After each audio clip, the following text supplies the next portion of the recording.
দর্শক বন্ধুরা, প্যারালাল স্পোর্টসের স্বাগত। এই মুহূর্তে আমি রয়েছি যৌভারতী বিরাঙ্গন স্টেডিয়ামে। আর আপনারা সকলেই জানেন যে আগামীকাল ওড়িশার ঘরের মাঠে ইস্টবেঙ্গল খেলতে নামবে তাদেরই বিরুদ্ধে, এবং তার আগে ইস্টবেঙ্গলের কিছু সমস্যা রয়েছে, কারণ কোচ কার্লেস কোয়াদ্রাত কার্ড সমস্যায় থাকতে পারবেন না, এবং থাকতে পারবেন না হিজাজি মাহেরও কার্ড, একই সমস্যা রয়েছে তারও।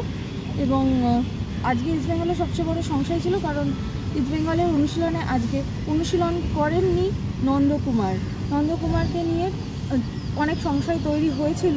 তিনি এসেছিলেন অনুশীলনে, কিন্তু মেডিকেল রুমে চলে যান সঙ্গে সঙ্গে, এবং সেখানেই ছিলেন। তারপর সেখানে কিছু সময় কাটিয়ে তিনি অনুশীলন ছেড়েও বেরিয়ে যান। দিমাশ ডেলগাডো আজকে প্রেস কনফারেন্সে উপস্থিত ছিলেন, এবং তার সঙ্গে ছিলেন সায়ন। এবং দিমাশ ডেলগাডোকে জিজ্ঞেস করা হয় যে তিনি এই মুহূর্তে কী কন্ডিশন নন্দকুমারের, এবং তার উত্তরে তিনি বলেন যে নন্দকুমার শুধু আজকে একটু টায়ার্ড রয়েছেন, সেই জন্য বিশ্রাম রিকভারি সেশন করেই চলে গেছেন। তাকে বিশ্রাম দেওয়া হয়েছে আজকে অনুশীলন থেকে। কালকে তিনি খেলার জন্য প্রস্তুত আছেন, তবে তিনি খেলতে পারবেন কি পারবেন না সেটা তো আগামীকাল সময়ই বলবে। Because the tight schedule, they are playing a lot of minutes, and of course we have to take care also about our players. No?